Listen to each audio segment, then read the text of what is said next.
We have here a 2006 Volkswagen Jetta. It's a 1.9 liter BRM coated TDI engine, and the customer's concern is they brought it to us and said it had a bad transmission, but they are saying that the transmission computer will not communicate, and also when they turn the key, nothing happens. Now, if the transmission computer is not communicating, the neutral switch is inside the transmission on the automatics, and so if the transmission computer ain't communicating, it's not going to start. So we did have to pull this vehicle in. We had to tow it in with another vehicle in order to get it in. And shifter had to be disassembled in order to roll the car. The customer did that himself. But I did a short video on how to release the interlock so that you guys can know how to do that. Watch that video up there in the cards. Gave me at least this much information. They tried to scan it, and their scan tool would not communicate with the transmission computer. But when I got it, it's partially disassembled as they tried to do some repairs themselves. And let's see the condition the car's in here. Okay, the breather is out. Battery box isn't even bolted up. No battery present at all. This car did not come with a battery at all. Fuse box cover missing. Okay, I've hooked the boost box to it in order to give it some juice. And let's turn the key on.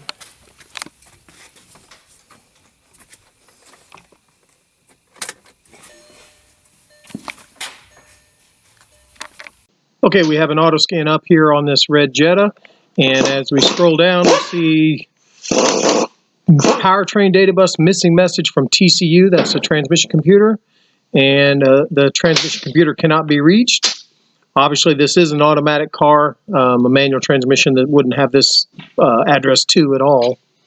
And then probably there's some other can't communicate with transmission. Here in the instrument cluster, there is a code for can't communicate with the transmission module. And here's some good ones. Steering angle sensor, no communication. And transmission control module, no communication. So number one thing to do is look and see if the transmission's plugged in. So let's do that. Okay, luckily this is easy to get to since the battery's out. I'll just pull this tray out of here. I'm going to turn the power off on this.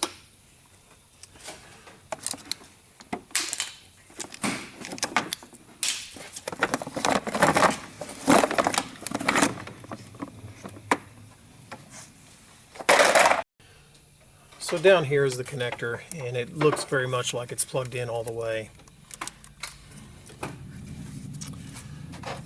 And I think the easiest thing to do, since this thing won't communicate, is I have these boxes over here, and they have DSG mechatronics in them.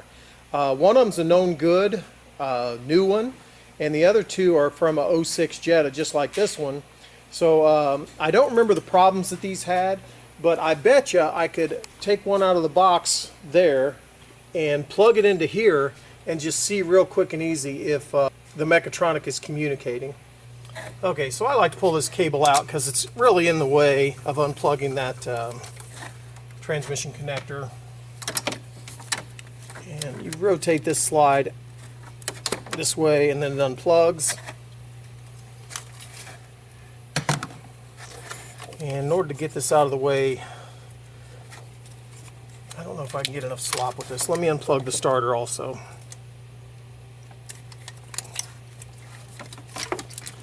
And with that unplugged, we can get this up here where we can plug in a mechatronic.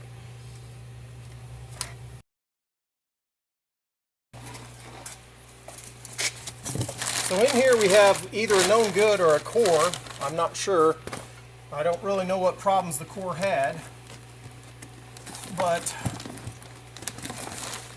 these are a DSG mechatronics assembly. We're just going to plug it in there real easy and see if it'll communicate.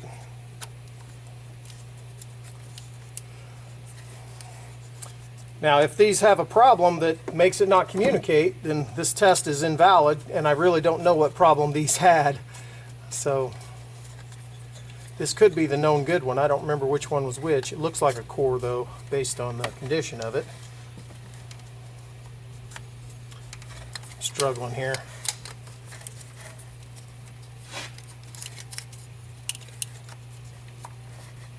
There it goes. Okay. And we're going to go into VAGCOM and see if we can communicate. Let me get the car turned on. Black to black, red to red. Don't mix them up. That's what usually fries Volkswagen computers, is jump starting them backwards. Now I'm going to turn this on here.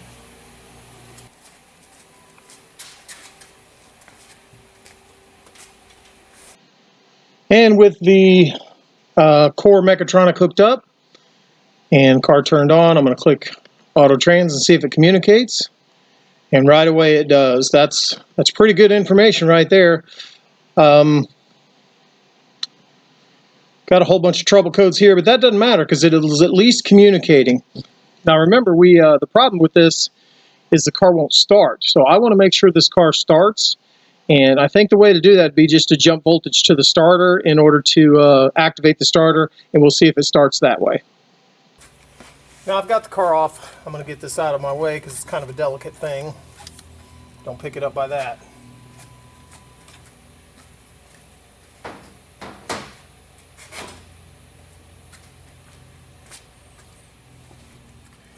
And I've already got this unplugged, so all I really need to do is jumper voltage to there and see if it'll start. So I better hook the ground back up.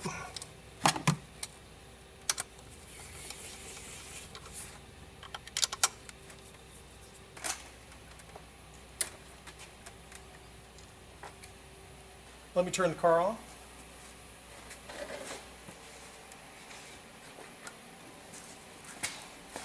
And I'm just going to take this wire, stick it in here until it makes connection, and hopefully the car will start.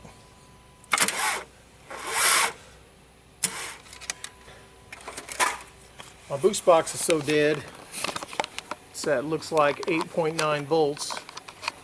That is enough voltage for it to... It's like 8.9 volts. That is enough voltage for it to run the computer and stuff, but we're going to have to put a battery in here to make this thing start. If that had full voltage, it might start it, but it's going to take a while to get that to charge up. So we'll get a battery in here and go from there. So I'll hook this up to the positive of the battery. We just sit a battery there temporarily. And we're going to jump voltage to the starter with the key on, see if it starts. Make sure the key's on.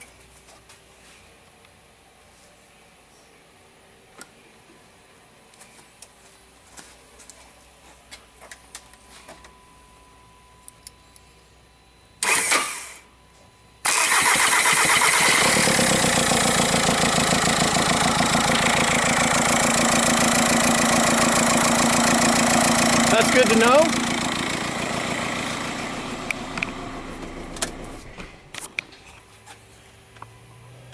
Now we know we have no communication with our DSG computer, so we don't need to do any further tests. When that computer ain't communicating and another computer plugged in makes it communicate, we just need to change the computer.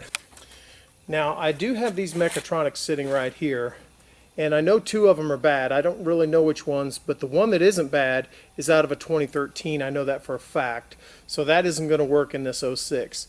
But I have an 06 on the other side that I believe had a transmission failure, but the mechatronic was good.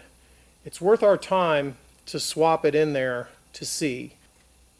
I have a personal interest in this car, and I want to fix it as cheaply as possible. I don't want to have to put a used transmission in if I don't have to. I don't want to convert it to a manual. I could. I have a conversion kit right now for an 06. I think I really want to try a mechatronic assembly because that would be a very cheap repair for this car. I'm willing to swap that other one in there to see if it's good. It's entirely possible that it had a failure and that translated into a transmission failure. So we'll know right off the bat, and if that don't fix it, then we'll have to get another DSG mechatronic assembly to fix this car. And honestly, the transmission could be bad too. I mean, we know the mechatronic is bad because it won't communicate, but maybe the DSG transmission is bad also, but it's a chance I'm willing to take. So I'm going to have Bob change out the mechatronics, and we'll do some more recording at that point. Okay, Bob has found our transmission from the other side, and we are going to put this mechatronic on our car. That's the one we plugged in for just briefly to see if it would communicate. We'll probably do the same with this one also. We'll plug this one in, make sure it will communicate, and then we'll put it on the car and see if it fixes it. Okay, Bob has this mechatronic out, and this is the new one going in. I meant to film a little bit while I actually had it out, but didn't get a chance to. Got busy, and we're going to put the cover on and see if it fixes it. FYI, this is relatively easy to take out. We took this tube out, and we took the fan out, but our fan needed to come out anyway because it's broken. I have a used fan assembly I'll probably put in the car for. Okay, Bob has completed the installation of the DSG mechatronic on this 06, and we found a good battery to stick in it. Let's start it up and see if it runs.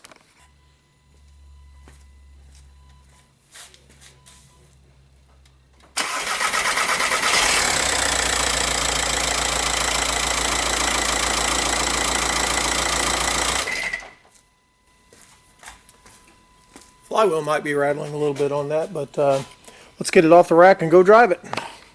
I'm inside this 06 Jetta that we took the used mechatronics out of, and we put it on this transmission. That did fix the problem where it wouldn't start and the mechatronic wouldn't communicate, but this mechatronic has adapted to that transmission, which I believe is a bad one.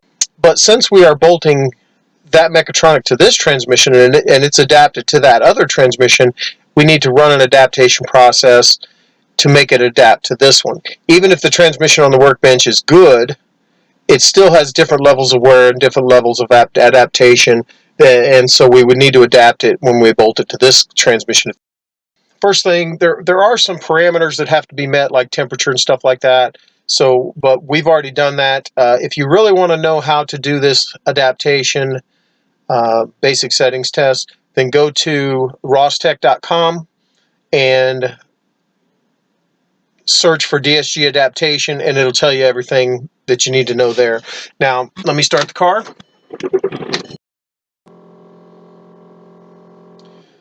Now we go to Auto Trans, and we go to Basic Settings, and then we go to Group 68,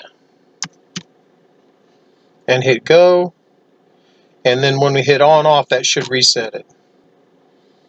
So then at that point, we go to, we go to 61,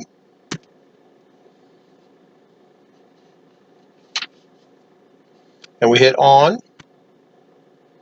and it's going to do some stuff. See, the numbers are changing, it's adapting. And then we go to 62,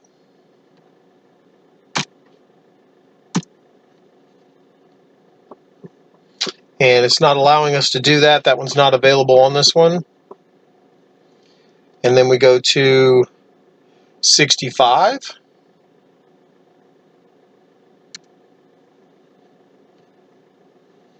then we hit On,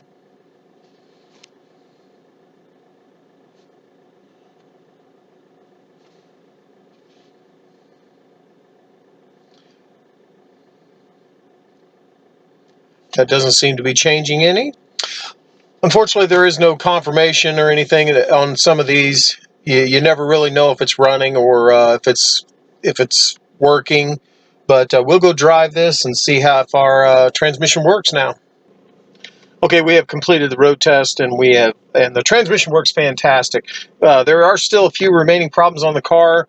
The steering wheel light is on. If I remember correctly, there was a steering wheel position sensor trouble code or something in one of the modules, and it has a boost problem. We're looking at boost here.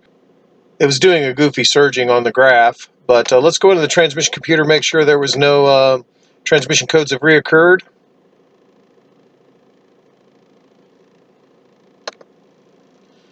We should be in good shape. It worked real good, 1 through 6. During the course of this diagnosis, I used these as a huge advantage in order to substitute in to see that these computers would communicate when the original one wouldn't. The question is, as a do-it-yourselfer, how would you diagnose that? Well, you couldn't unless you had that part to substitute in. You would just have to buy a mechatronics and hope. That's kind of similar to the scenario they say on the internet where you fire the parts cannon at it. I have these parts here that I can just fire at it and see if it fixes it. This, of course, is the benefit of coming to a Volkswagen specialty shop. I have a few parts cars laying around, and I have a few parts laying around, and sometimes I don't have to do an in-depth diagnosis where I wonder whether it's actually going to fix it. I can actually plug in and know for a fact that it's going to communicate. As a matter of fact, there was a vehicle a while back. It was the Jarhead vehicle.